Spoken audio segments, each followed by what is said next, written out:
is up, Jags fans? Here we are on a victory week after the Jags took down the Ravens. Man, I don't have a lot of words that can sum up how excited I am about this game.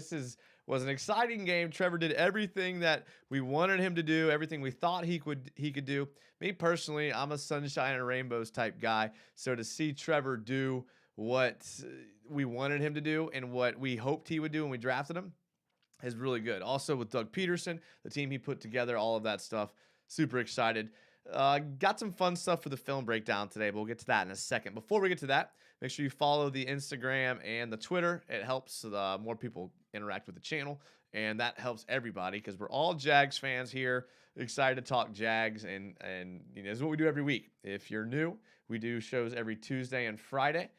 We took the bye week off, and that was the first week we'd taken off since August. So it was a good week off for the bye, and then we came back beating the Ravens. So listen, I'm excited. Film's great. It gets me pumped. Offensive line, defense even had some great plays there at the end. All good. Since it's a fan-based show, we always like to shout out the first people in the chat because this is a live show every week. Predator is the first one in the chat. Says Duval. I love it. William says let's go. Adser and also let's go. Cody. Everyone's excited. Ben Lost is here. Sea Breacher. This is everyone, man. Sea Breacher asks, can we watch with the Wingard film the whole stream? No, we cannot because nobody would watch it. Listen, I would. If I could sit here for hours, I would love to. But our time is very limited because you people have the ADD attention span of like 30 minutes. All right, so here we go. Let's look at the PFF grades. I know some people don't like PFF. I do, okay? It doesn't tell the whole story, but it tells some of the story, so I'm here for it, okay? Zay Jones at the top here. 83 offensive grade. Just an amazing grade overall. Zay Jones is not getting enough respect. Zay Jones is not getting enough. I mean, I started to see a little bit on like ESPN, like sleeper fantasy show today. Said Zay Jones. Are you kidding me? Zay Jones was the MVP. I know everybody loves Trevor Lawrence. I know, like, yes, Trevor Lawrence is great. He played amazing. I agree. Zay Jones was the MVP. I'm not saying this because it's PFF grade, eyeball test, contribution to the team. So clutch. Zay Jones, salute to you. I mean, he was a guy that we kind of had on the back burner in the offseason. He was kind of an auxiliary pick outside of Christian Kirk. And he has, I think I saw a stat that he has more receptions per game than any other receiver since week 12. So that's the last 3 weeks. That's good. That's what we like. That's what we want. Zay Jones, a round of applause for Zay Jones. He did not nearly get the credit that he deserved. True player there. That's not what we want either. All right. So Zay Jones, number 1. Jamal Agnew coming in number 2. Now, this is why we like PFF, because it tells us their snap counts, right? So he played only 15 snaps. So although you'd ideally like to see him playing more snaps, he made the most of his snaps. 13 of them in pass plays, 2 of them in run blocking plays, and he had an 80 overall grade in the pass. So you may be thinking, why isn't he playing more? Good question, but also he may just be better as that guy coming off the bench. I don't know. There's basketball, 6-man, gets recognized for it. Does 15 snap receiver get the same credit? I don't know. Okay, Trevor Lawrence, number 3. I think we all saw that coming. We'll talk more about him as the show goes on. JaMycal Hasty, I think the guy that we all saw elevated in the game. ETN going out. Hasty coming in and just like literally not even missing a beat. And if he just came in and he ran the ball in the right gaps and he read the blocks and had great field vision, yeah, great job. But he elevated his game and stepped up even in the pass game as a receiver. That's what we like to see. It's good overall. I just realized I have the wrong thing here. Okay, so we're gonna get more into that.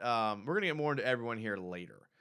This scroll is the wrong scroll, so we're gonna look at not just randomly selected plays. Usually, what I do, if this is your first time watching the show, usually what I do is I cherry pick a few plays from a game that kind of are a microcosm of what I liked about the Jags. Now, whether that's any variable of the offense or defense, but for this game, I'm going to take just the last drive of the game.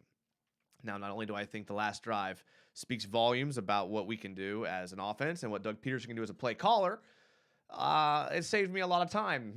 So it was very time efficient. So I like it. So hopefully you like this. It's just going to be the last drive. We're just going to talk about it. So we're going to go through each play of the drive. It's not that many. It's 13 plays, and actually one of them is like a false start, the running back. So really, it's only 12 plays, and it's going to be good. It's going to be good. So before we get to that, though, I do want to get to some of the comments because this is a fan-based show. Kind of gave you my opinion on the team. So now in the comments, I want to hear your opinion of the team. Tell me what you thought, how you thought the Jags played. Base Mover, who's a channel member, says, finally, I've been waiting. I know. I did take the week off, but it was good. It was a good mental health break. Glad to be back, though. There's nothing better than talking with Jags fans. If it was just me and Raiden in here, if it was just us, I would do this because, I love talking Jags, and Raiden has been on Twitch. I'm also on Twitch. We're both on Twitch. If you're into that type of thing, check it out, Jags_United. Robert Atzert says, how in the hell does Trevor have a 79 grade? All right, so we look back at this grading scale here. I get it. The grade is 79 because let's look at his it's hard to understand like what he had a couple of misses here. Let me just kind of hide the chat here for a second so you can see. I'll hide my ugly mug as well if I can get it here. I don't know how. I guess I'm just that conceited or my computer won't let me. There we go. All right. So if we take a look at his like passing breakdown chart here, this is like pretty impressive. Just looking at his entire body of work, I think we're gonna like yellow here better. No, maybe we like blue. What do y'all think? It's Christmas. Let's mix it up with some colors. This body of work is pretty impressive. Don't forget this. Don't forget this here. This 8 of 9 right here in the backfield. But the man was accurate all over the field. I mean, he had no quadrant of the field worse than missing 2 passes there. I mean, that's unbelievable. 5 for 7 was the worst he was, inside 10 yards to the right. I'm telling you, dude, this dude is better middle to the left. I have never seen this in a left-handed or in a right-handed quarterback in my life where you're better to the left. It makes no sense to me. Even rolling out to the left, he's better. Props to Trevor. Big time props to Trevor, for sure. So got to give him credit. I know I was harping on Zay Jones a lot. Let's get this set back up here. I know I was harping on Zay Jones, but Trevor had a great game. He really did. All right, let's take a look at some plays here. This is how we're going to start the drive.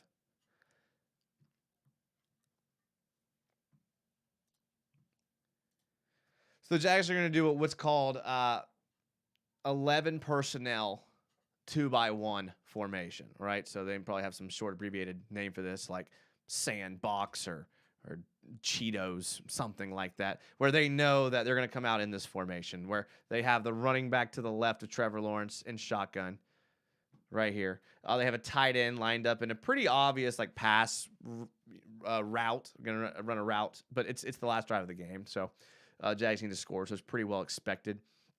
2x1, so we read left to right, 2 receivers here, 1 receiver here. So we call this 10 personnel, 2x1. Right, this is what we dubbed this, right? So coming down the field, immediately you notice the Ravens are going to be in some sort of like 2 deep shell, and they're going to play this pretty much the whole drive, and this is pretty typical for a defense that's trying to prevent a big play, right? Not quite prevent defense, but in some senses maybe, because they're just going to drop basically and just play a soft zone underneath, try to get there with 4. Don't get beat deep. Try to keep them in bounds if possible type defense. So you're going to see Trevor just go down the field on this drive and just eat up that coverage there. So the first play is actually going to be an incomplete pass.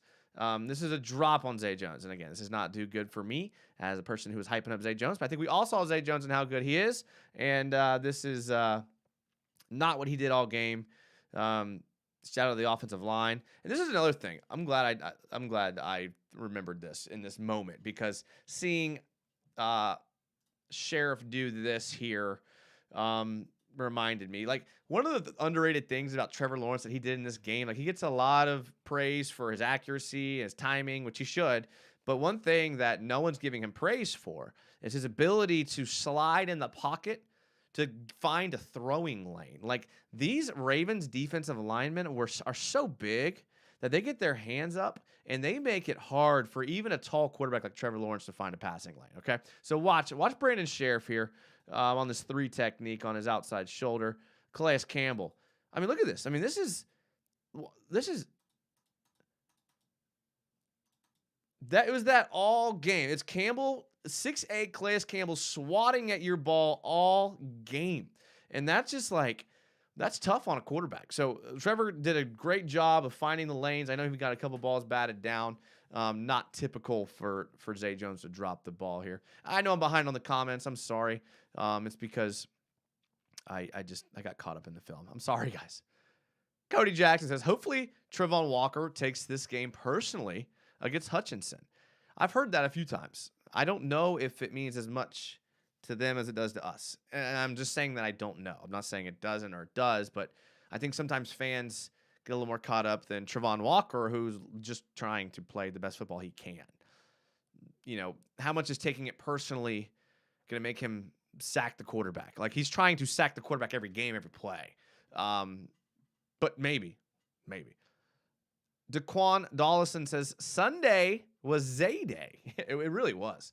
It really was. And I'm going to continue to endorse Zay Jones because, admittedly, I was not big on him in the offseason. And listen, I'll be the first to tell you. If I'm incorrect on an evaluation, and I never really said that Zay Jones is going to be bad, I just wasn't sure how much he was going to contribute. I hadn't seen it in any of the stops he had been, whether it's Buffalo or Oakland/Vegas, wherever it was. I didn't see it. So I was just cautiously optimistic, but he has proven me wrong for being cautiously optimistic. I should have been excited. And for that, Zay Jones, I apologize. Charlie Boy says, I would grade the team a solid B. That's a good grade, but add Calvin Ridley to the team and where are we at now? Because now I think we're teetering A, because that's how much I value Calvin Ridley. What's Wingard's grade? Steve Reacher wants to know. You want to know about the defensive grades? Okay, that we can do, my guy. Let's see here. Number 1, defensive player. Don't think this is a mirage or a magic trick. This isn't The Mentalist or whatever it is. Andrew Wingard, first overall in the PFF grades, an 87, and he played 34 snaps, right? So you may be thinking, how many snaps is that in comparison to the whole game? I don't know, but what I do know is Aluakon played 72, so that means that there was at least another 30 or so snaps that Wingard could have played. So although we are quick to give Wingard a lot of praise, which we should, he did not play in every snap.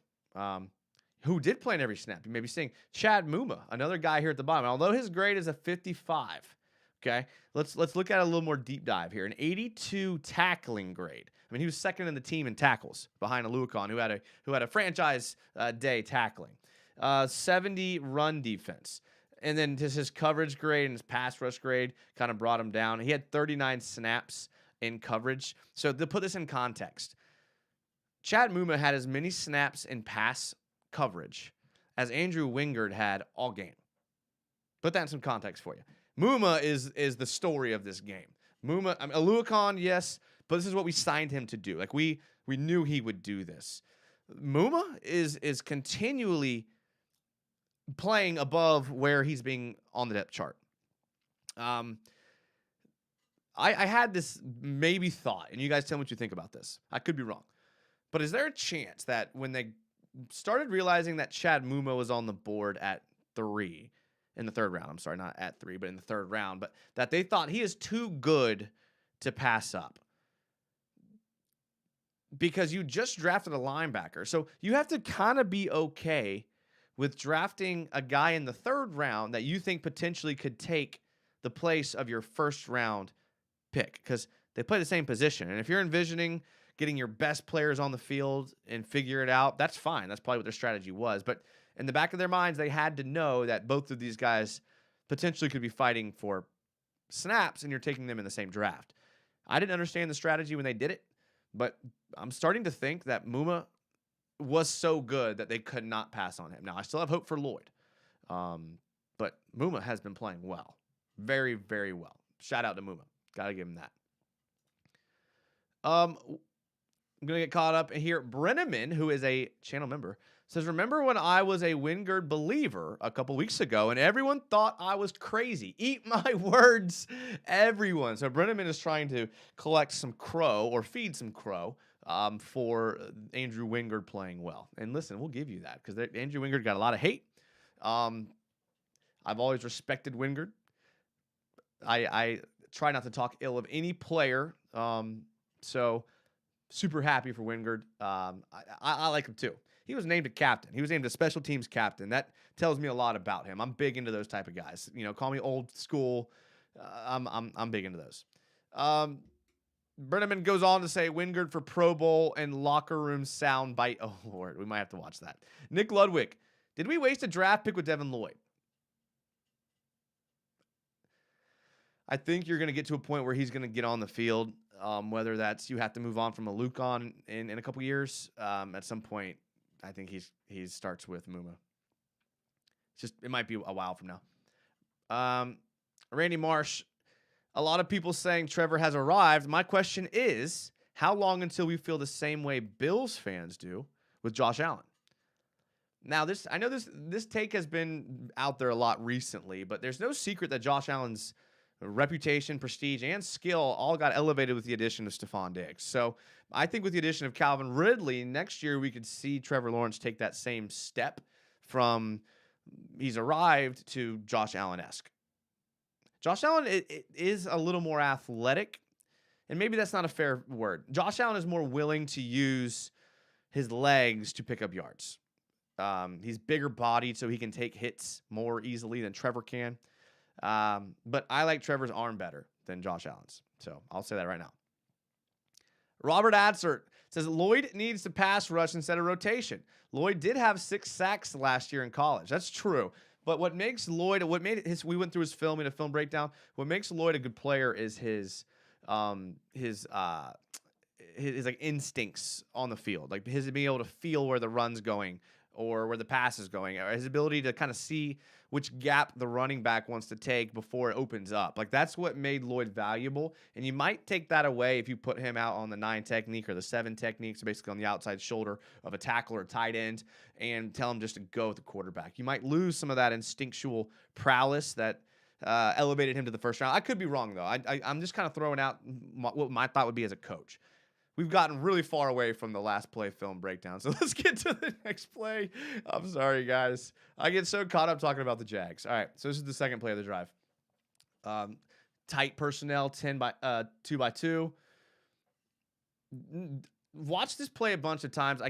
I can't understand why Trevor didn't check it down here. Like, again, the coverage that the Ravens were in, let me get rid of this, was not a secret. They were just playing this cover 4 shell. That's all they were playing. So they were going to give you everything underneath and in the middle. And for some reason, I don't know if Trevor was looking downfield. Like, this is one of the reasons why I'm not huge on this alignment. This 10 personnel, no tight ends, 1 running back in the backfield, and then just 2 tight. Because I feel like you're now making as a defensive coordinator, I love this formation because now my defense has shrunk the field. Like, yeah, you have the possibility of going out here to the flats, but that's the hardest throw in football to make is to the flat or to the corner. So you're going to give me the chance to defend the easiest thing, the hardest thing to defend, which is the inside of the field. Don't like the tight personnel. I'm more of a spread type guy, but Doug Peterson has won one more Super Bowl than I have. So I have to give him a little bit more credit than me. All right, we're going to see here. Maybe he's thinking about the clock. Doesn't take the check down here. I thought maybe this would have been, just the drag across the bottom. Maybe he was worried 44 would light his boy up here, and maybe he thought there would be an outbreaking route, and maybe something opens up downfield. Trevor has been known to hold the ball, look for something deeper. He does, but the route concept for these receivers was an in and a vertical, which kind of basically feeds into that cover 4 shell pretty easily. Check downs there. Trevor decides not to throw it. Listen, it happens. Because of that, he's going to get panic mode, throws the ball into the ground. Had to be reviewed for a while. It didn't matter. Luckily, Fortner picks up the ball. But Again, you're going to see here, like, you just can't hold the ball. If a defense is going to rush 4, you can't hold the ball that long. Like, there's no offensive lineman to really blame in this situation because Trevor held the ball a long time. I mean, look at this. I mean, the offensive line does their job here.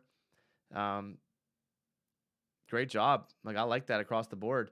Maybe hold your block a tad bit longer, but listen, got to get the ball out. All's well, ends well. Here's the next play. Again, here's our tight formation. Yeah, like, here's the thing. Like, if you're gonna throw the ball to the middle of the field, then spread it out and at least get your safety here in this corner or this corner over here, and then like this guy to the flat. Because now look how much space you have in the middle of the field. So if your plan was to throw to the middle of the field, spread out the defensive players so they can't stand here. Like, that makes, again, not a super, but now look where they're standing and your plans to throw it to the middle of the field. Just curls concept. They're all running curls. I mean, it's a pretty soft defense because it was 3rd and 21 or whatever it was. Don't need to see that from the end zone. I think we get the point there. All right, here we go. Big play right here. Here's their trips personnel, baby. They got 1, 2, 3 to the right, 1 to the left. Yeah, I like this for a lot of reasons, and this is what makes Trevor insanely valuable. We talked about how Trevor loves going to the left, so now you've lined up your trips to the right of the field, so his dominant rollout arm, but he also has the ability to flood to his non-dominant arm, but he's still good. So let's take a look here. Big play here. Gets the ball, floods to the left. Great throw, great catch. I mean, big catch here from Marvin Jones. We see this concept again. I mean, this is a savvy veteran receiver, and I hope you guys can see this. Let me see if I can actually help y'all out here a little bit. Okay, all right. So one thing we talk about with receivers, I coached receivers for 1 season. I take my job very seriously, as you can tell. So I actually got pretty deep into wide receivers. One thing that they teach receivers how to do, or something you can evaluate good receivers on, is their ability to stem routes, right? So a route is not like Madden where you just run straight and then across. That's not really how, real life works. What they're going to do is they're going to stem in or they're going to stem out, right? And this gives the DB off of their line, kind of makes them turn their hips one way or another, makes them declare if they're playing like a bubble zone like this, or if they're going to just squeeze them to the sideline and play man. So this allows them to do that here, right? So watch Marvin Jones stem this route to the inside, because now you have to worry about me running a vertical in the skinny part of the field on the hash, and this could create problems for your safety. And then he's just going to kick it back out. This is an old, savvy, not even that old. I mean, he's just a savvy veteran running this route, stemmed out and then making the catch. Got to give Trevor credit for the throw. I think we see it from this angle. Got to give Trevor credit for the throw. Great catch by Marvin. Great, absolute great catch. Really behind on the comments. Sorry, guys. We'll hang out after we get through the first drive, and we'll get to all of the comments. So make sure to get in here and type it in there. Max Brown, what do you think of our Josh Allen? Seems like there's a lot of rumors swirling around him. So this offseason will tell a lot about Josh Allen. I mean, there's a lot of options with Josh Allen. You could resign him to a team-friendly deal. You could franchise tag him. There's a lot of things you could do with him. So ultimately, we hold his future in our hands with the franchise tag, but he has not earned the franchise tag. I think he's a guy that could potentially walk, and I wouldn't have said that at the beginning of the year. In fact, at the beginning of the year, I said we should try to re-sign him. But again, it's not always as black and white as we make it here, as re-sign or not re-sign. There's a lot of variables that go into it, as far as how much money he'd be willing to take, how confident he feels of his ability to go to the open market and see what he can get. There's a lot of variables, so it's hard to get into. Should we re-sign him or sign him? But let me just put it frankly, I think his value has gone down in the last 2 years, which is sad because I love Josh Allen. C. Breacher says, would you re-sign Marvin Jones? Again, if I could get him at a team-friendly, couple $1 million a year deal, then yeah.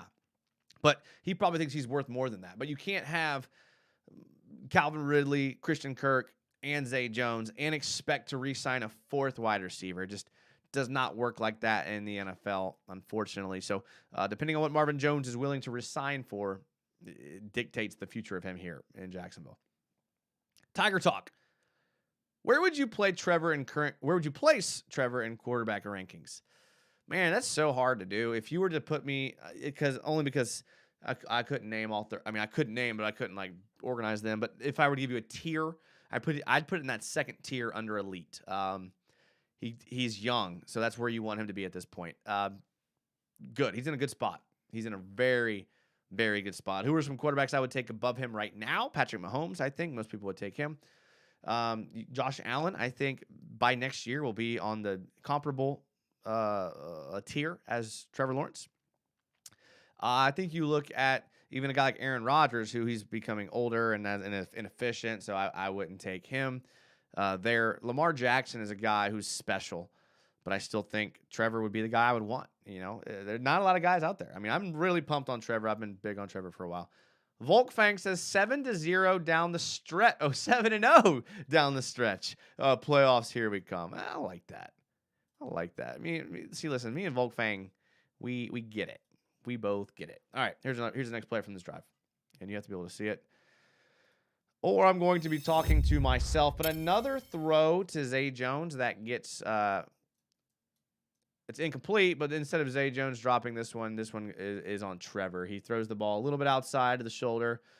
I heard, if we look at this angle here, like I heard some of the on TV, because I can't go to the games because I'm banned until they lose at home. Look at this part of the sun. Like, that would make sense if Zay Jones dropped the ball, but this was a bad throw. So, I don't know. Maybe Trevor, like, saw something else here. Not a good throw. So, it's okay. We'll move on to the next one. So, I got to make up for it here. Tight personnel. Middle of the field, Christian Kirk. Great throw, great catch. If we look at this route concept again, this is just it's not a levels concept because they're all at the same level, but you're going to have just kind of a little vertical curl, an out, and then an out. So you're basically giving Trevor a read like 15 to 20 yards down the field. They're going to be basically trying to find the soft spot in this zone. Great vision by Trevor. Let's see this lane here. He knows he's throwing between two linebackers. You have to really trust your arm to make this throw. Look at it again without the marking. It's like you have to really trust your arm to make this throw to hit there. And Trevor does. I love it. Love it. 100. That's it, man. Great catch from Christian Kirk. The reverse angle's pretty good. Haven't given the O-line much love in this breakdown, but they know I love them. I think they played great. Great throw here. Just, I mean, hits the window perfectly. And that looks like a quarterback and a receiver that have been practicing this all year, that have been working together and meshing. This ball comes out of Trevor's hands so quickly. Spirals so tight. It's such a clean ball, man. I love watching Trevor throw. Same reason why I was excited when we drafted him. Jags Nation, would you consider putting Lloyd in a Micah Parsons role and move Walker inside into a Calais Buckner role, and then have Muma Aluakon in space? So that's what I would do. Yeah, that's what I would do. Absolutely, Jags Nation. That's exactly what I would do. The problem is what happens if Lloyd isn't producing at that edge spot, whether it's the weak side or the strong side. Because then you're left with a pretty big hole at a pretty important position. I mean, you can't like plug in. I mean, I don't even know who your Arden Key is going to give you efficiency on passing downs. Clavon is just now healthy, not playing. So there's just not a lot of depth there behind Lloyd if he were to move there, whereas Walker and Lloyd being able to play that kind of gives you, I don't know, you see what I'm saying? I don't know. Good point, though. Legend says, in my opinion, I'd like to see Tim Jones or a rookie work into the offense instead of re-signing an agent Marvin Jones. That's probably the route they'll go, Legend. So that's pretty astute, if you were to ask me. Brenneman, sun in players' eyes. Confirmed team will be better with shade. Make it happen, Con. I love it, Brenneman. That's a good one. Ben Haney. Is Christian Kirk the best wide receiver in the AFC South? You mean Zay Jones, Ben? Do you mean Zay Jones? Because if you mean Zay Jones, you may have an argument. All kidding aside, I mean, people would have argued Michael Pittman Jr. with the departure of A.J. Brown. Maybe. Are the Jaguars the best team in the AFC South is the question you should be asking yourself, Ben. Sorry, guys. Let me just skip ahead to some of these plays. We're 30 minutes in. This is y'all's breaking point here. All right. Come on, Zay. What are you gonna do about that? Like, sorry. Like, again, I talk a bunch of trash about the trips, but the trips bunch all day. I'm here for it. I mean, this is just. I don't even think they ran the right route concept. Like, honestly, like, I don't think someone ran the wrong depth on their route. Because you're gonna see Evan Ingram just kind of flare. Christian Kirk. Does Christian Kirk run the flare or Evan Ingram? Okay, so Christian Kirk's just gonna run the little short flare here. Evan Ingram, I think, is supposed to run a corner, a deep corner or a vertical. And then Zay Jones is supposed to run a corner. So it doesn't make sense that there's two corners. So someone ran the wrong route. It was either supposed to be this and this, or it was supposed to be this and this. Either way, someone ran the wrong route. The spacing was incorrect because when you look right here, like, they're way too close together. No passing concept's going to have them this close. Trevor makes such a good throw to the outside here that Zay Jones is able to get it. He has to adjust. What a catch. What an absolute stud. What a catch. Again, look at the stemmed route. Look how he stems the route out. Oh, my goodness. What a route. Look at this. I mean, look at this route that he runs. Okay? Stick move. See ya, bud. That is a receiver and a quarterback on the same page. That is Trevor trusting his receiver to get open. I could watch that play over and over and over again. All right, that's going to lead to this play right here. Same play. It's going to lead to this play. We're now 1st and 10 with 20 seconds, thanks to the end zone sideline clock here. We're going to take a shot, and bam, Marvin Jones. He heard us talking about saying that, he'd rather take a rookie, Tim Jones will give him a shot, and he goes out there and does this. Press coverage. Who says his old man can't beat a press? Beats the press. What a catch. Gets the shin in bounds, maybe the most controversial call of the game. I've watched the replay 100 times. Still not sure if he got that shin down, but you know what? It was called on the field because, you know what? I won't say this very often, but the referee is standing right here. He has the best view on the field. So if he calls it a catch, then by all means, it is a touchdown for Marvin Jones Jr. Sign the man to a 3-year, $6 million contract. Retire a Jag, and let's go, baby. On to the next play. After the touchdown. Jaguars need a 2-point conversion. We're going to have to turn the scroll off for this because it's that beautiful of a play. Okay. What's Doug going to draw up here? Again, Doug Peterson is known for his tight formations. We see it again.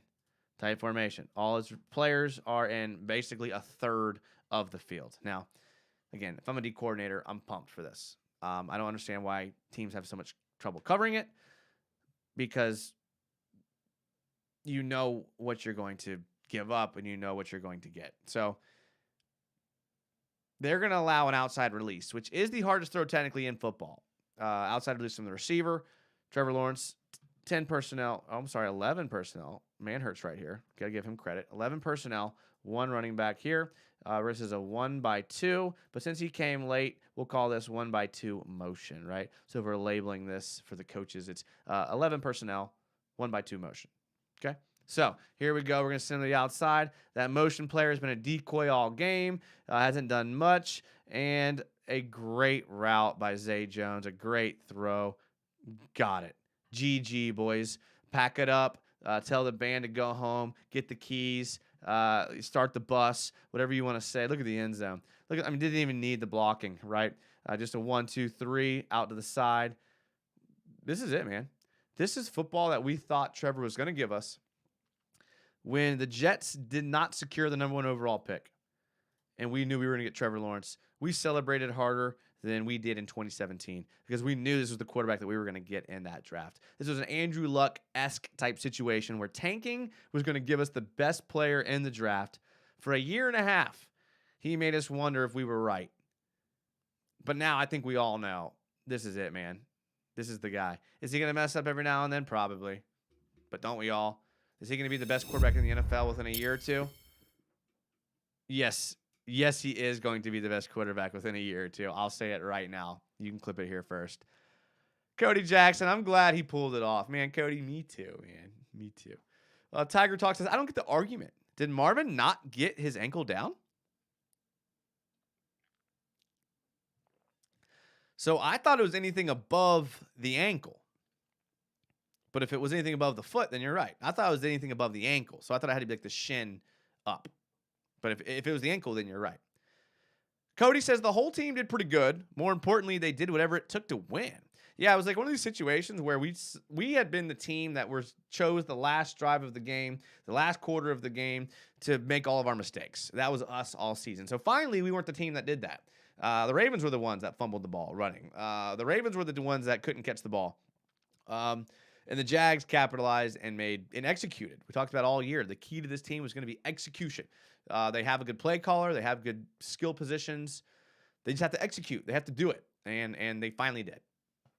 Seed Breacher says, Trevor's better than Mahomes. Listen, Seed Breacher, I'm with you, my guy. I am with you. Ben Haney says, it's scary to think of what the narrative for Trevor would be if Fortner didn't fall on the ball during the fumble. Ooh, Ben Haney's trying to take us down a parallel universe where Trevor Lawrence is not the man. And Ben Haney, I don't like that. I don't like that. Sea Breacher says Trevor and Jordan love future Super Bowl matchup. Okay. Trevor and Jordan Love. Oh, no. It took me a second to realize what you were saying there. No, I do not think Jordan Love will be leading his team to the Super Bowl, but I've been wrong before. Us and Them says it looks like he is now playing more so than thinking, which is good because Trevor looked awesome. He's throwing darts. You're right, Us and Them. You're right. And I think he started that way with Urban last year, and he had so many turnovers, and the team wasn't winning that they tried to rein him in, which is what you have to do when the media and the fans are coming down on you for being sloppy. But Trevor's the exception, and Trevor's if Zach Wilson's going out there, hear me out. Maybe Zach Wilson's a bad example. Who's been good? That's Kenny Pickett, right? Or if one of these guys goes out there, Mike White from the Jets, if he goes out there, he's playing well, and then he starts turning the ball over a lot. It's rational, and it makes sense to go to that type of guy and say, hey, relax. Play within yourself. Don't turn the ball over. A guy like Trevor, he's one of the few people ever to play the game where when he's playing reckless and turning the ball over, you're kind of like, that's where we want you to be. You're exactly what you're saying, Us and Them. That's where we want your headspace to be, is the gambler, the gunslinger, the guy who takes the chances down the field. I still want to see Trevor take more chances down the field, but he's one of the few guys where you're like, bro, quit thinking. Look at what you have. We saw how many throws did we see that were thrown in the tight coverage. Throw it. Got the arm. Max Brown says, man, aren't we lucky Fortner fell on the fumble? You guys are obsessed with the Fortner fumble. I get it. It's a great play. You're right. That could have been the play of the game. You see, every time a wide receiver steps up and has a 100-yard game, Trevor has a big game as well. Glad we were getting Ridley to get those 100-yard games and make Trevor consistent.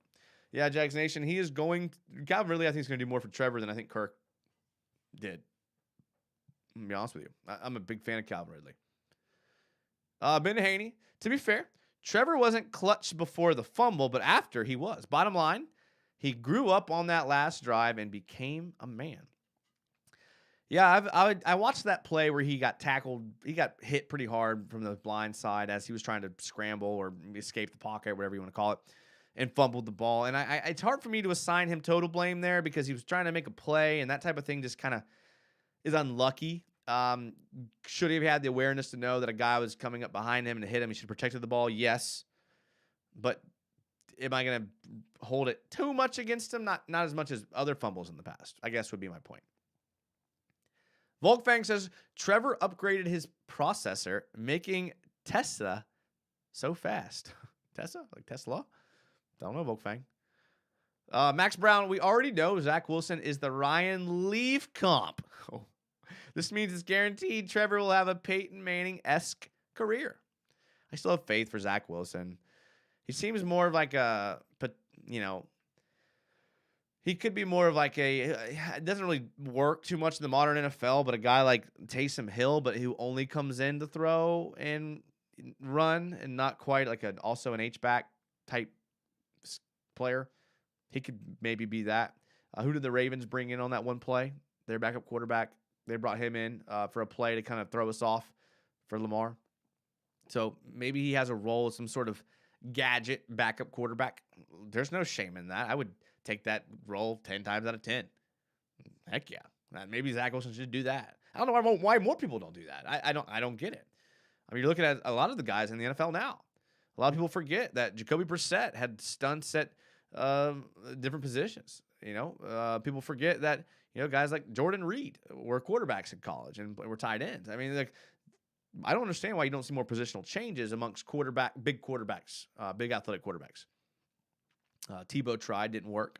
There's a lot of examples where it didn't work. Man, I know you could bring those to me. So I know it doesn't work every time. I'm not ignorant to that, but I do think it could work. Legend says, do you think Mike Caldwell's defense will be great soon? Not sure I love the scheme sometimes. So here's what's confusing me, Legend, about the defense. And that's a great question because you know me, I love watching defense. What Mike Caldwell wants to do is what Todd Bowles wants to do, and that's to play man every single play and rush 4. Now, take out obvious passing situations like when you're winning or 3rd and long. He wants to play man because if you have a team that can play man effectively, then that gives your defense the best chance to win and allows every player to win his battle. In a zone, you're not really in that situation. You're just kind of hoping the other team doesn't find the soft spot in the zone. In man, it's mano-a-mano, and my guys are better than yours, and we're going to win. So that's what he wants to do. He didn't have the cats. And I say he didn't have the cats to do it tactically because a lot of defense coordinators will call it cat defense when they're in man-to-man. That cat has that cat. That's where it came from.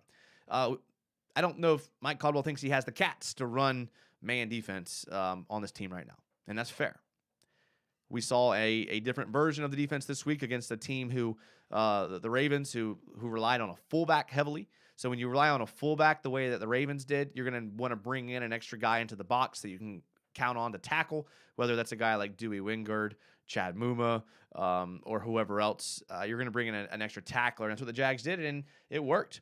And here's the downside to I love the Ravens offense, but here's the downside of the Ravens offense is you're risking that like we were going to run heavy offense because don't get it wrong, they're a run heavy offense. They're fullback. Lamar runs the ball a lot. They use different running backs. When you're that offense, you risk driving, ending a field goal, driving, ending in a field goal, driving, touchdown, driving, ending in a field goal. And so when you add up the points, if you can't get into the end zone with this old school running offense, then you end up in a situation like the Ravens where they dominated the game yards-wise. They dominated the game time of possession. They dominated the game with a lot of other stats, and they still didn't create a big enough gap to get Jacksonville out of the game. Why? Because they had the couple of mistakes. They had the fumble. That was a big mistake. They had a couple of issues there. It went for a 4th down, didn't get it. So they had the issues, and that's the downside. But I would run a version of Harbaugh's offense. I would if I was offensive coordinator. I love that style of offense. Sometimes it's a fullback, sometimes it's a tight end, sometimes it's a receiver. So I love that. It's very it creates a lot of like misdirection. It's very hard to defend, and you have to bring in guys you don't usually have to use, extra linebackers, downs, box safeties. I like it, but you do risk not scoring a lot of points. You're going to hold the ball a long time.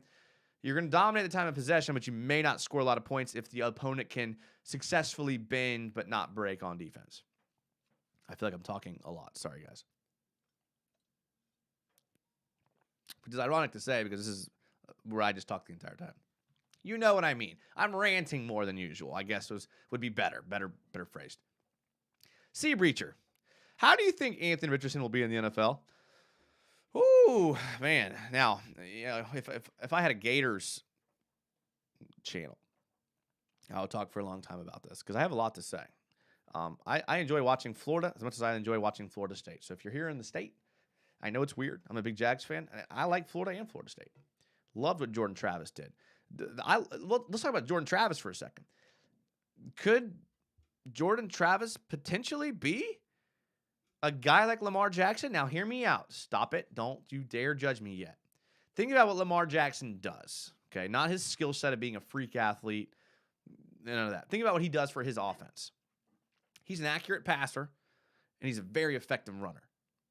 I don't think there's any reason why Jordan Travis couldn't be that. He's a very accurate passer, a very efficient runner.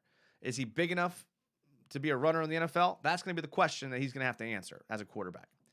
Can he develop the arm accuracy to succeed on the NFL level? Another answer he's going to have to have. Anthony Richardson has all the tools, but I don't think he doesn't have the it factor for me right now. Now, if he stayed another year, and I was an NFL scout, he stayed another year and he showed that he progressed and got better, I would take him in the first round. But if I was an NFL scout right now, I wouldn't touch him in the first round. That first round pick's too valuable to take on a guy who is boom or bust. He's too volatile. That's just my opinion. Love the dude. Great attitude. Great person. With how valuable a first round pick is, I think I would have to pass right now on Richardson. Can you see my texts? Type yes if you can, because I can't see it. Jags Nation, I can see your text. So, I don't know. I can see it. Brenneman, wasn't Trey Herndon out? Who replaced him? Buster Brown? How'd he do? Let's take a look at this. Look at the snaps here. I didn't really dig too deep into the defensive PFF, only because all the film was from the offense here. We'll filter by total snaps. All right. So Rayshon Jenkins and Andre Cisco played almost every snap. Okay, this is important because a lot of safeties played. Okay, so actually let's take it another step further. Muma, Alukin, and Jenkins played every snap. That's impressive. I thought Jenkins was a guy that might be on the chopping block. Still could be. I mean, he didn't grade out incredibly well, 48.4. That was mainly because his coverage grade. Then missing only one snap, so we'll put him in the bracket. Andre Cisco, another guy expected to say. Missing only one more snap than Cisco, Tyson Campbell. So basically your core of Campbell, Cisco, Jenkins, Alukin, and Muma played every snap. Now, Rayshon has been very impressive this year. I just don't understand. I don't know what his contract's going to look like. He may be replaceable. He may not be, but he may be. He's more replaceable, in my opinion, of all these guys. Travon Walker now, huge dip here. So after these 5, we'll call these the Power 5. After the Power 5, we get a huge drop-off in snap counts. We're down at 54 for Travon Walker. We're down at 50 for Josh Allen. 50. Darius Williams at 45. Fatu Kasi, Fatu Kasi and Darius Williams are like our most rotational guys in everyone's opinion, and they played more snaps than a lot of people did. 40 and 45. Devon Hamilton at the nose. Will Robertson Harris at 40.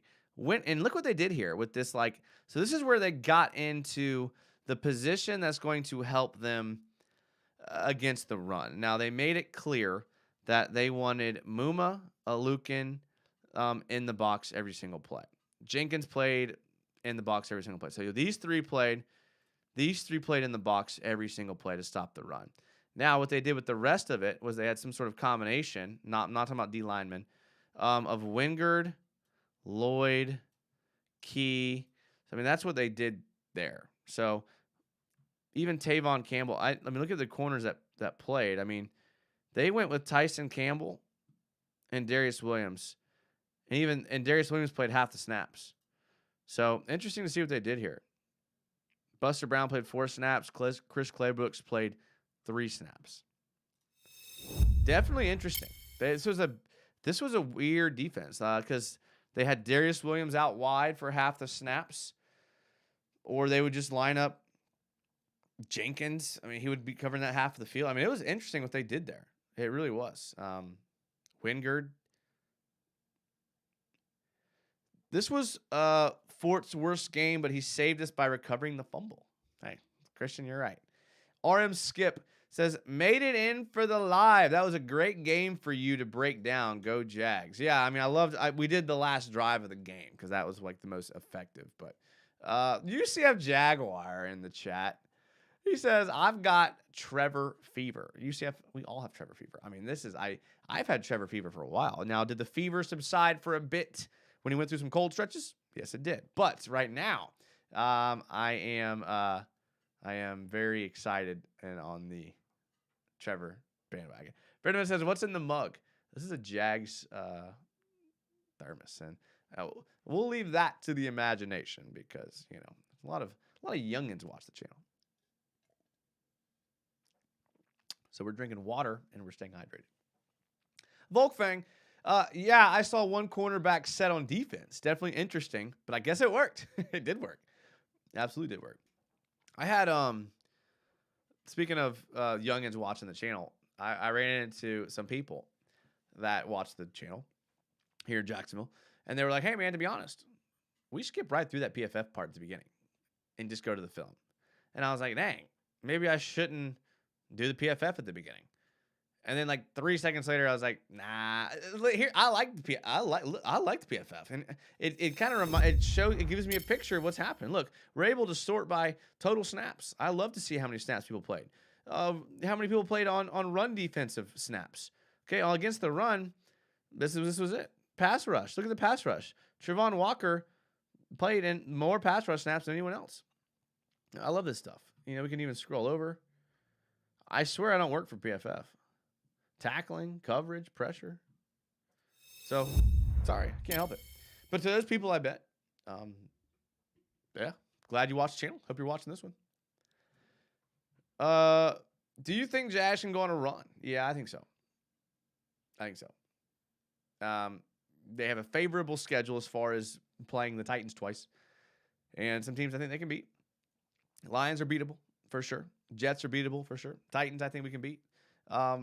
Texans. We got some winnable games. Ben Haney says, anyone else feel like the season restarted for us? It's almost like this team got a second chance they blew after the Chargers game. They beat the Chargers. The second chance. I got you. Yeah, no, I agree. KCG says, Hawaii in the house. Oh, I love it, Casey. He says, let's go United. How's our boy Trevor becoming a star right in front of our eyes? Oh, man. I talked about Trevor and Zay. I think I might have said Trevor and Zay Jones more times tonight combined than I have in my time. That's not true, but still, you know how I feel. Like, Zay, let's go. Trevor, let's go. Let's do it. Hey, Casey, I'm glad you're here. Max Brown says, maybe a weird question. It's okay. But I see that that Avalanche shirt in the back. If you're an Avs fan, what would you think of them trading for Bo Harvitt with their gaping hole at second center? Now, let's not get too deep on Avs talk, but is there a chance that I know Lekkonen's better off as a wing, but he's been playing so well, and McKinnon's so good, and Cale Makar. Listen, and they've had injuries. Rodriguez being injured was big. He was supposed to be the promotion to that second center. I think he could be healthy eventually, and he could play. Bottom line is we're repeating, baby. We're repeating. I mean, our goalies have stepped it up no matter who's back there. We're losing Darcy Kemper, I thought was going to be the end of it for us because he played so well in the playoffs. But I am pumped, man. I am absolutely pumped. Let's go Avs, baby. Let's go. Us and them says we got to beat the Lions and need Philly to beat the Titans this week, and then we are cooking again. Listen, I'm excited. The 4 teams ahead of us in the wild card race will all most likely lose. Oh, dang, Ben, I'm going to start taking gambling tips from you. He says they're all facing elite teams or teams that beat them a lot. Okay. Listen, the Jags control their own destiny. They play the Titans twice. They control their own destiny, okay? If they win out, they're in. Now, are they going to win out? No. Can they lose a couple games and still get in? Maybe. But go play. Listen, go play football. We're fine. Brett Zimmerman says, hey, Jags United. Brett, I want to apologize for not responding on Twitter. I saw your direct message, and Brett and me, I have a lot of respect for Brett. So he's someone that I enjoy talking to about the Jags, 100%. And I was really looking forward to talking to you, but we haven't got a chance to talk yet. But, man, I am pumped about the game. Trevor looked great. I saw it. Listen, I always say on here, hit me up on Twitter. And I feel bad because Brett is one that I super respect. So thank you, Brett, for being here. I respect your opinion. And hey, thanks for asking about or saying hey. Christian Johnson. I wouldn't be surprised if the Titans only win one of the last 6 games or none. Yeah, he goes on to say the Jags and Houston will upset them. Yeah, I mean, listen, anything can happen. There's still a lot of time. Still control our own destiny, baby. Let's just remind ourselves that. I'm just glad people are back on the Jags. There was a little moment there where I thought I lost y'all. For a second. Some of y'all were starting to fade back into your old habits. You were starting to creep up those things that you had gotten rid of, those demons you had exorcised. I saw some of you starting to flirt with some of your old temptations of starting to be a little pessimistic. Not these new Jags fans, not us, baby. We are here to stay. Volkfang, channel member, says, I think the Jags have a very winnable schedule, especially with Trevor playing like he is. Plus Zayday, Captain Kirk, and Marvin Jones are all playing, and he's a little exhausted or hot. And I know what he means. I'm not going to say it. Hey, listen, Volk, I'm just as pumped as you are, baby. Let's go. Like, when the team's playing like they're playing right now, again, this is the team that we all thought would emerge when we put them together in the offseason. Zay Jones was a guy we didn't think was going to contribute as much as he did.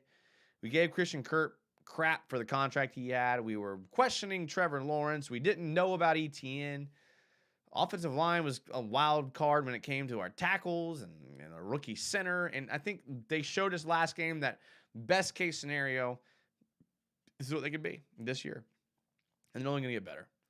Brett says the podcast is doing amazing with your support. Oh, man. That's what I wanted to talk to you about, Brett. Yes. So I'm going to listen to Brett's podcast, and I'm going to give you my honest opinion, Brett, because I think you deserve that. So I'm going to listen to it, and I'm going to message you how I really feel, okay? No, I'm not holding anything back either, because that would be unfair to you. Us and them. The throws Trevor couldn't make that Houston's defense gives us, he made this last game. Yeah, this Trevor wins you most games. Like, there's no getting around that. I don't know how realistic it is to think we're going to get this Trevor every game, and I want it to be, but, I mean, dang, just looking at history and, like, how quarterbacks play, generally speaking, or statistically speaking, I don't know how we can expect this every game. Now, I want it. Just don't know if we're going to expect it. Christian Johnson says, Eagles, Chargers, Cowboys, Jags, twice, and Houston is the Titans' remaining schedule. That's a tough schedule there. Yeah, you're right. And the Titans aren't that good.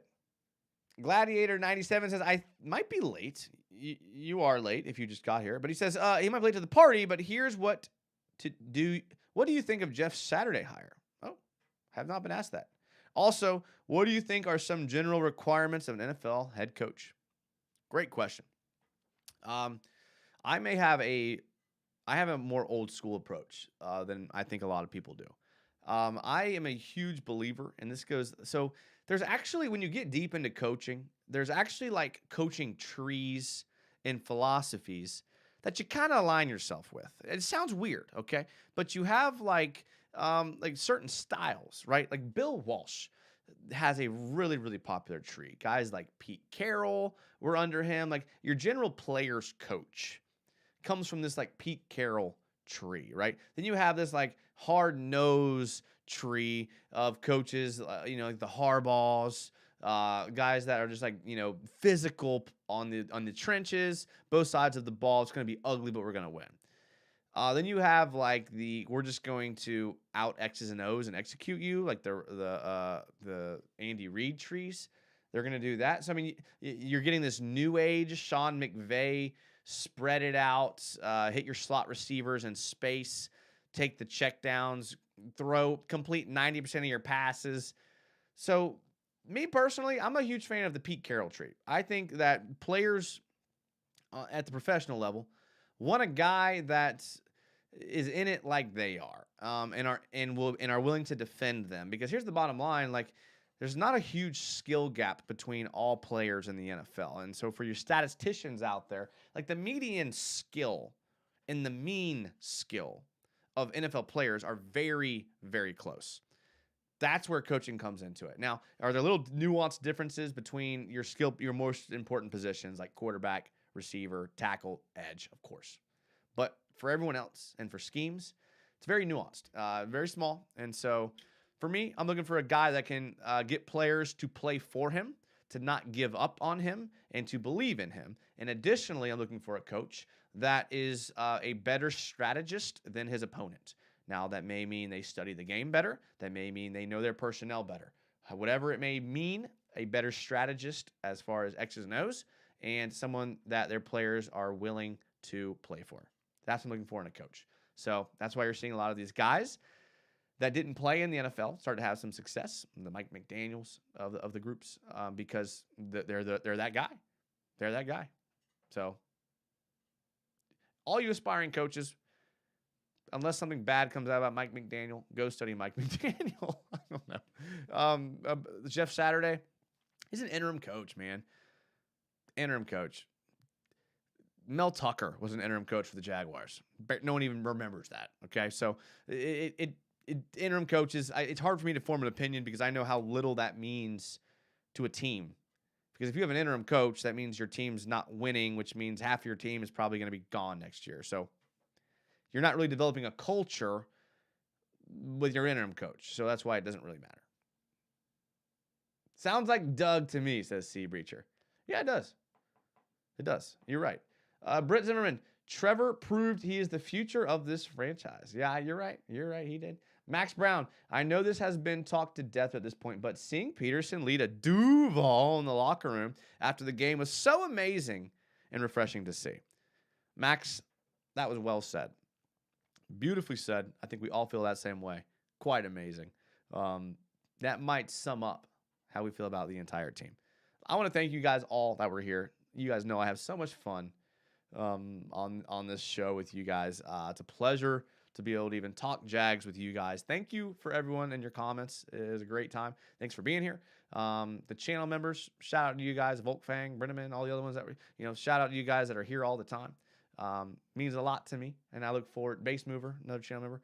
Look forward to seeing you guys on Friday. So doing a show on Friday, and we have on the schedule a show on Saturday. Now, Saturday shows aren't good for the brand because nobody watches Saturday shows on VOD or after the fact, because after Sunday, people are looking for new content. But I have a good friend that I think all of you know really well that wants to come on and talk Jags. So we're going to do it on Saturday, so it should be a good time. That's the plan.